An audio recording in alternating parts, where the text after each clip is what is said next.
What if I told you that fearlessness isn't about pretending to be brave? It's not about suppressing your emotions or acting like nothing scares you. True fearlessness is a discipline. It's something you train, one quiet day at a time. Now imagine this. You wake up each morning not with anxiety, but with calm. Not with dread, but with clarity. The world might throw chaos at you, rejection, failure, uncertainty, but none of it shakes your foundation. Why? Because your mind is trained, your soul fortified. You've embraced a timeless path, one that warriors, emperors, and philosophers have walked for centuries. This is not a motivational gimmick. This is Stoicism, a philosophy forged in the fire of hardship. It's how Marcus Aurelius led an empire, how Epictetus rose from slavery, how Seneca found peace amid political chaos. And now, it's here for you. If you're tired of running from fear, if you're ready to stop reacting and start mastering yourself, then let's walk the path of the fearless together. Premeditatio malorum. Train for the storm before it hits. Every morning, take 5 minutes, close your eyes, and imagine what could go wrong. Yes, you heard that right. Imagine the email that doesn't arrive, the job that doesn't call back, the friend who disappoints you, the plans that unravel, not to dwell in negativity, but to disarm it. Marcus Aurelius wrote, "Begin each day by telling yourself, 'Today I shall meet with interference, ingratitude, insolence, disloyalty.' Why? Because fear is born from surprise. When we expect life to go smoothly, every disruption feels personal. But when we mentally rehearse adversity, we meet it with poise, not panic. Picture yourself walking into a job interview already having accepted the possibility of rejection. You've imagined it, felt it, prepared for it. So if it happens, you don't flinch, and if it doesn't, you're truly grateful, not entitled. This practice doesn't make you negative, it makes you anti-fragile, someone who grows stronger through what others fear. Voluntary discomfort. Break free from the illusion of comfort. Once a week, do something uncomfortable, on purpose. Fast for a day. Take a cold shower. Walk outside in the heat. Sleep on the floor. Wear plain clothes. Why?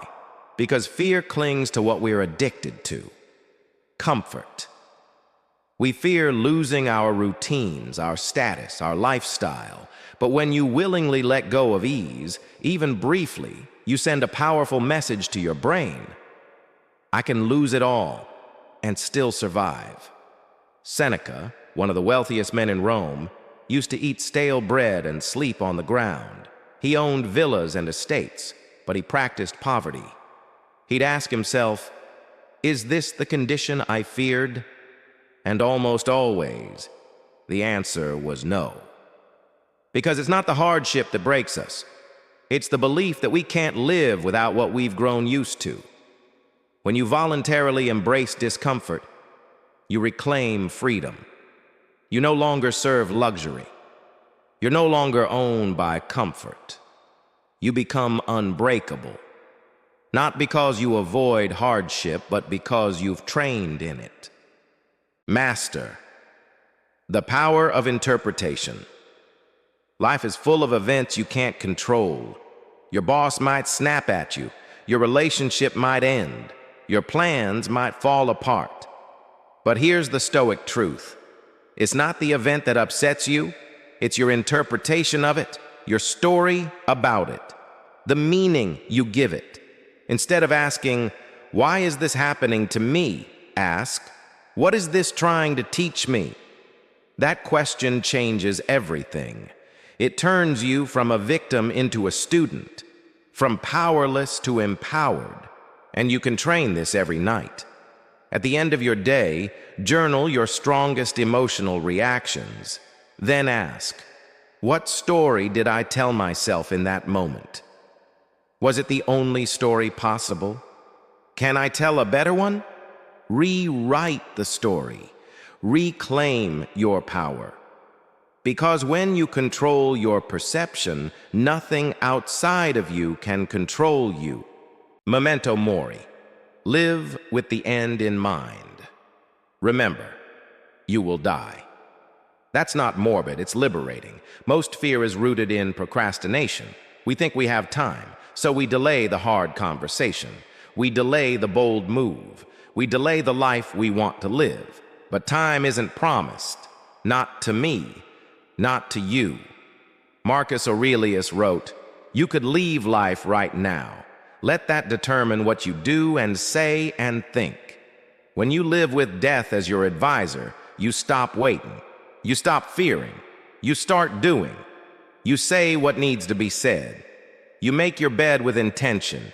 You take the risk that aligns with your soul. Epictetus was born a slave, crippled in one leg, oppressed by his masters. But he lived urgently. He knew life could vanish in a breath, and because of that, he was free. Let that awareness fuel you. Let the ticking clock push you, not into anxiety, but into alignment. Because the Stoic doesn't fear death. They let it clarify their life. Fearlessness is trained, not inherited. You don't need to be emotionless to be fearless. You don't need to shout or puff your chest. You just need to train. The Stoics didn't wait for motivation. They practiced every day. They practiced presence, resilience, preparation, perspective. So when chaos came, they didn't panic. They said, "I've trained for this." And now, so can you. Fear won't disappear, but it will lose control. It will no longer drive your decisions or dictate your peace. It will walk behind you like a shadow, always there, but never leading. So walk forward, live like a Stoic, face life head on, with eyes wide open and a mind trained for every storm. This is the path of the fearless. If this message stirred something in you, don't keep it to yourself. Share it with someone walking through fear today. Subscribe if you're ready to stop reacting and start mastering your mind, one day at a time. Let this be more than just another video. Let it be the moment you choose discipline over distraction. Click subscribe and walk the Stoic path with us. Share this with someone who's training in silence. They'll understand. Don't wait for the perfect moment to change. It's already here. If this spoke to you, subscribe, reflect, and return stronger. Train your courage like a muscle. Feed your mind with wisdom. Subscribe for weekly Stoic practices that shape unshakable people. If you believe fear can be transformed through thought, choice, and action, then join this community. Subscribe and grow with us.